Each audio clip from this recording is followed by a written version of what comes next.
মরণের পরে শান্তি শুরু হবে আর শেষ হবে না।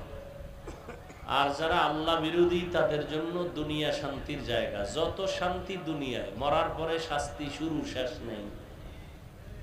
নবীজি মুমিনদেরকে দুনিয়ার জেলখানার সাথে তুলনা দিছেন। মুমিনের জন্য দুনিয়াটা জেলখানা। কেন? এক নাম্বার কথা হলো, জেলখানায় মানুষ যেমন থাকতে চায় না, যারা আল্লাহর খাঁটি মুমিন তারাও দুনিয়ার মায়ায় পড়ে দুনিয়াকে আপন বানাবে না, দুনিয়ায় থাকার জন্য পাগল হবে না। জেলখানায় যখন ঢুকে তখন আসামি স্বাধীনভাবে চলতে পারে না।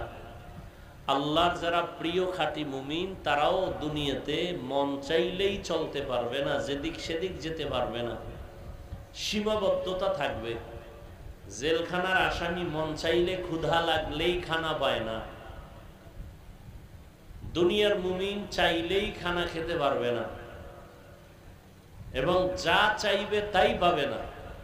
জেলখানার আসামির মনে চাই ইলিশ মাছ দিয়ে খাবে, পাবে? পাবে না। যারা আল্লাহর প্রিয় মুমিন এরা দুনিয়াতে যা চাইবে তাই পাবে না। অনেক সময় কাছে আসার পরেও পাবে না। আল্লাহ পরীক্ষা নিবেন, এটাই আল্লাহ পাকের পরীক্ষা। এই পরীক্ষায় পাশ করার জন্য একটা পুঁজি লাগবে, যেই পুঁজিটা না থাকলে কিয়ামত পর্যন্ত কোনো মুমিন পরীক্ষায় পাশ করতে পারবেই না। ওই পুঁজির নাম ধৈর্য। ওই পুঁজির নাম কি? ধৈর্য। এই ধৈর্য আবার তিন প্রকার। ইবাদতের বেলায় ধৈর্য, মুসিবতের বেলায় ধৈর্য, গুনাহের ক্ষেত্রে ধৈর্য। ইবাদত করতে গিয়ে ধৈর্য লাগবে, না হয় সে ইবাদত করতে পারবে না। এখানে যারা বসে আছেন এটাও একটা ইবাদতের অংশ। কোরআন হাদিসের কথা বলা, দ্বীনের কথা শোনা, এটাও কি ইবাদতের অংশ। এটার দাম কত? নবীজি বলেন, যখন কোনো বান্দা বান্দি দ্বীন শিখার জন্য উলামায়ে আহলে হকের মজলিসে ঘর থেকে বের হয়, প্রত্যেকের সাথে আল্লাহ পাক ৭০,০০০ রহমতের ফেরেশতাদের একটা কাফেলা দিয়ে দেন। আরো আস্তে করে বলেন। আল্লাহ কি আস্তে বললে শুনেন না? বলেন। তাহলে জোরে বলার দরকার কি?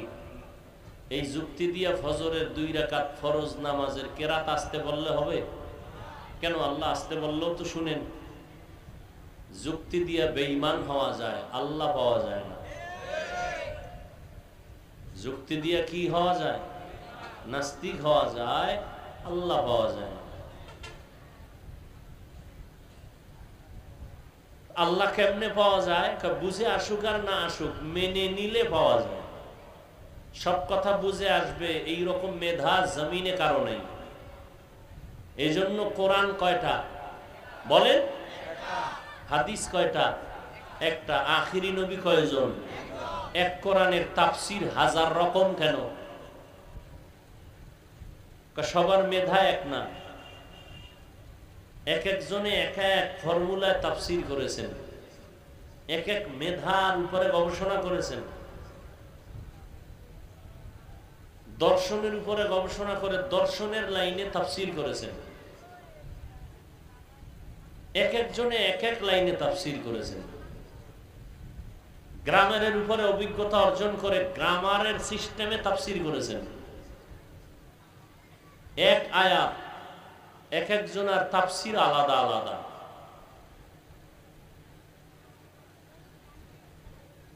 ইযা জাআ নাসরুল্লাহি ওয়াল ফাতহ সূরাটা নাজিল হয়ে গেল, সবাই খুশি, সাহাবায়ে কেরাম, ইসলাম বিজয় হয়ে গেছে।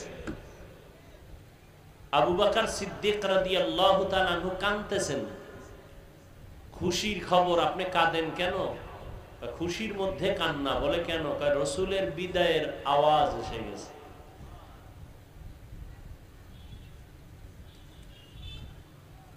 তো আল্লাহ সবাইকে সব মেধা এককভাবে দেন নাই। মেমোরি আছে না? মেমোরি কথা বলেন না কেন? মেমোরি, সাইজ, ডিজাইন, কালার কি এক না? 1 GB memory, 2 GB memory, 8 GB memory, 32, 62 সব সাইজ কি ডিজাইন বলেন না কেন?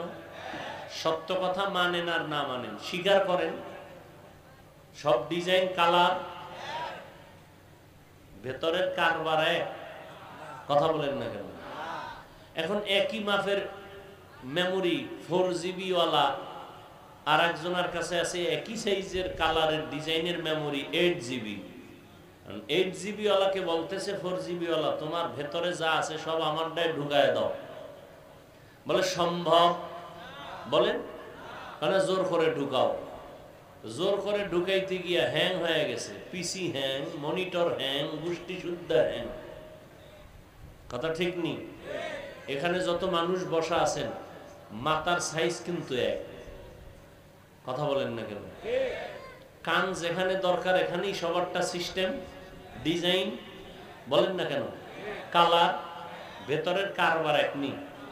কারো ভেতরের মেমোরি 1GB, কারোটা 2GB, কারো মাথার ভেতরের জ্ঞানের মেমোরির জিবিটা 8, কারোটা জিবি আছে ঠিক হ্যাং হয়ে গেছে। এরা মাঝে মাঝে হুজুরকে গালি দেয়, মাঝে মাঝে কোরআনের বিরুদ্ধে কথা বলে, মাঝে মাঝে রসুলের বিরুদ্ধে কথা বলে, আছে না নাই? মাথা নষ্ট বলে না মানুষ? মদের বোতল টানতে টানতে পুরা মাথা হ্যাং হয়ে গেছে, নেশা পান করতে করতে দেমাগকে নষ্ট করে ফেলেছে। বউরে মা কয়া ডাকে, কি পরিমাণ মেমোরি নষ্ট হলে, আছে না নেই? মদের বোতল খাইয়া বউরে কি কয়, কথা বল না কেন? আর স্লোগান দেয় গোটা দেশের মালিক এখন আমি। বউ বলে ঘরে তো চাউল নাই, এটা তো বোতলের দোষ, আমার কি? দেখেন আল্লাহ যে মেমোরি দিছেন সবারটা এক না। দেখেন ওলামায়ে কেরামদের মধ্যে, আর এটা আল্লাহর একটা নিজাম, কাউকে পরিপূর্ণতা দিবেন না। কেন? বান্দা পরিপূর্ণ গুণের মালিক হয়ে যেন অহংকারী হয় না যায়। এজন্য আমি মাওলানা কত সম্মান, এত দাম, এত সুনাম, এত প্রশংসা, কিন্তু আমি মাছ বিক্রি করনেওয়ালার কাছে দুর্বল। ওরে টাকা না দিলে আমার পেটে আর মাছ আসবে না। চালওয়ালার কাছে দুর্বল, দুর্বল না? এখন আমি যদি চিন্তা করি আমি এত বড় দামি মানুষ, আমি ফকিন্নির কাছে কোনোদিন যাব না, মাছও নিব না, তাহলে ভর্তা ছাড়ার জীবনে কোনো খাওয়ান নেই। কথা ঠিক নেই? তাহলে আল্লাহ কয় হাফিজুর রহমান তুমি একদিক থেকে অনেক দামি, অন্য দিক থেকে তুমি আর একজনের কাছে দুর্বল। কেন? নিজের বাহাদুরিটারে ওখানে বোল্ড করে দাও। বাহাদুরি বলতে কিছু করা যাবে না, বাহাদুরি করার ক্ষমতা থাকলে একমাত্র আল্লাহর আছে, আর কারো। আচ্ছা আপনি টাকাওয়ালা, খুব টাকার মালিক, টাকা পয়সার অভাব নাই, আপনার টাকায় মনে হয় কথা কয়, কথা ঠিক না? কিন্তু আপনার টাকা যতই থাক, আপনি এখন ঢাকা যাবেন, আপনার সুন্দর প্যারাডো গাড়ি আছে, আপনি চালাতে পারেন না, এখন আপনি একজন ড্রাইভার নিতে হবে, গরিব। আপনি যদি বলেন গরিবের সাহায্য নিব না, তো রিক্সায় চলা ছাড়া উপায় নাই। আল্লাহ এভাবে সমাজকে কন্ট্রোল করে দিছেন, ব্যালেন্স করে দিছেন। প্রত্যেকটা মানুষের সহযোগিতা না করা পর্যন্ত কেউ আগাতে পারবে না। কি সরকারের আপনারা ভোট না দিলে সম্ভব? প্রশাসন সাপোর্ট না দিলে সম্ভব? বলেন, কোনোদিন সম্ভব না। প্রশাসন যদি হাত গুটায় নেয় তাহলে এক সাইড কানা হয়ে যাবে, বন্ধ হয়ে যাবে। প্রত্যেকটা মানুষের কাছে দুর্বল, নিজাম আল্লাহ করে দিয়েছেন, কারণ মানুষ যেন অহংকারী না হয়। আবার একেবারে দুর্বল বানায় দেন না, যাতে কেউ তাকে সম্মানই দিবে না। একটা মুচি জুতা সেলাই করে, তারও কিছুটা সম্মান আছে না নেই? একজন বড় ডিসি সাহেব রাস্তায় হাঁটতে গিয়ে জুতা ছিঁড়ে গেছে, এখন কি করবে? এবার মুসির কাছে যাওয়া লাগবে নি? বলেন না কেন? মুসির কাছে জুতা দেওয়ার পরে সে কিছুক্ষণ বসতে হবে বা অপেক্ষা করতে হবে, কোনো লোক দিয়ে পাঠাইতে হবে, জুতার জন্য অপেক্ষা করতে হবে, কালি করতে হবে জুতায়, সেজন্য একজন গরিবের কাজের দরকার। আল্লাহ পাক প্রত্যেকটা মানুষকে যে একদিকে সম্মান দিছেন, অপরদিকে আবার অহংকারী হয়ে যেন না যায়, এজন্য দুর্বল পয়েন্টও রেখে দিয়েছেন। অহংকারী করা যাবে না। তো আল্লাহ পাক রব্বুল আলামিন মানুষ দুনিয়াতে পাঠাইছেন পরীক্ষা দেওয়ার জন্য। 5টা জিনিসের মাধ্যমে আল্লাহ মুমিনের পরীক্ষা নেবেন। এ দুনিয়া পরীক্ষার হল। পরীক্ষার হলে কেউ ঘুমায় না, খানা খায় না। দুনিয়াটাও মুমিনের জন্য খানার জায়গা না, ঘুমের জায়গা না। ঘুমাবে জান্নাতে, মনের মতো খাবে জান্নাতে। দুনিয়া শুধু পরীক্ষা দিবে। কিসের পরীক্ষা? আল্লাহ অন্য আয়াতে বলেন, আল্লাযী খালাকাল মাউতা ওয়াল হায়াতা লিয়াবলুয়াকুম আইয়ুকুম আহসানু আমালা ওয়া হুয়াল আজিজুল গফুর।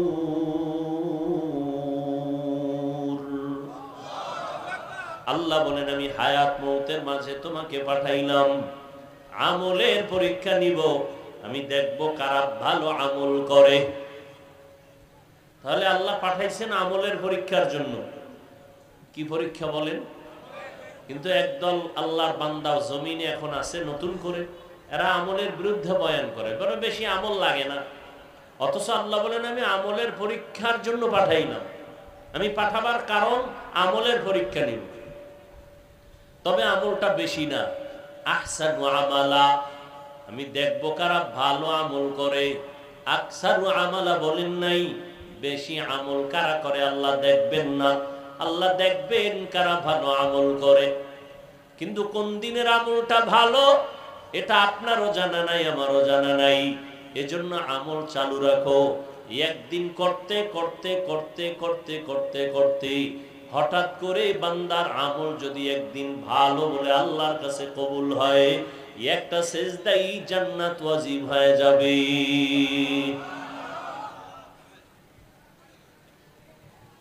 প্রত্যেকটা কাজ মানুষ প্রথমেই ভালো করে পারে না, শিখতে হয়। কথা ঠিক না? শিখতে হয়। ভালো করে পারে না। এই ভাই, তুমি এই কাজটা ভালো করে করো। ভাই শিখতে হবে, সময় দেন। তো করতে করতে করতে করতে শিখতে শিখতে এক সময় ভালো হয়ে যায়। ঠিক তেমনি ভাবে আমল ভালো করো। তার মানে ওই বেদাতি যারা এরা বলে নামাজ পড়ো মুসল্লি, নামাজের কি রাখো ডর, যেই নামাজে জান্নাত পাইবা সেই নামাজ কোথায় তোমার। নামাজের মতো নামাজ একবার পড়লেই হয়, বেশি লাগে না। আমিও বলি একবার পড়লেই হয়। কারণ আল্লাহর কাছে একটা নামাজ যদি কবুল হয় জান্নাত ওয়াজিব। কিন্তু কোন দিনের নামাজ কবুল হবে তোমার কাছে কোনো গ্যারান্টি কার্ড আসেনি, নাই। এজন্য আমল চালায় যাও, আমল করতে থাকো, এই পথে ট্রেনিং দাও, শিখতে থাকো শিখতে থাকো শিখতে থাকো। এক সময় দেখবা মোনাজাত দিছো মন গলে না, এক সময় দেখবা কান্না আসে না। করতে করতে দেখবা দিলটা নরম হয়ে যায়, আস্তে আস্তে কান্না শুরু হয়ে যাবে, নামাজের মধ্যে মনটা বাহির থেকে ভেতরে চলে আসবে। এটা একদিনে হবে না, জিন্দেগি ভর আমল চালাও। এভাবে করতে করতে একদিন ভালো আমল হবে, তো জান্নাত ওয়াজিব হয়ে যাবে। আল্লাহ ভালো আমল চান, বেশি আমল চান না। ভালো আমল, যেই আমলটা একমাত্র আল্লাহর জন্য করা হবে, আর কারো জন্য করা হবে না। আমল কি আবার অন্যের জন্য করে? বলে হ্যাঁ, অন্যের জন্য করে। একা একা যখন নামাজ আদায় করে 10 রাকাতে মাত্র 4 মিনিট, আর মানুষের সামনে যখন নামাজে দাঁড়ায় 4 রাকাতে 6 মিনিট, কিচ্ছু পারে না। এরপরও বউ বয়ে খাড়ায় থাকে, মানুষের দেখায় আমি বুজুর্গ। আছে না নেই? হুদা নামাজে খাড়ায় সামনে মসজিদের টাইলস কেমন এটি দেয়, আর মানুষের বুঝায় আমি বুজুর্গ, আমার 4 রাকাতে 6 মিনিট লাগছে। একা একা যখন পড়ে তখন মুরগি ফেল। ঠিক নেই? এই হলো নামাজ। তাহলে নামাজটা আল্লাহর জন্য না মানুষকে দেখানোর জন্য?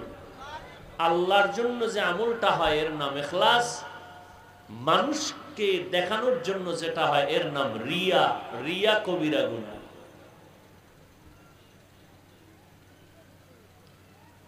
তো আমলের পরীক্ষার জন্য আল্লাহ পাঠাইছেন। আল্লাহ পরীক্ষায় পাস করায় দিবেন, তবে একটা পুঁজি আমাদের লাগবে। পুঁজিটার নাম কি বলেন?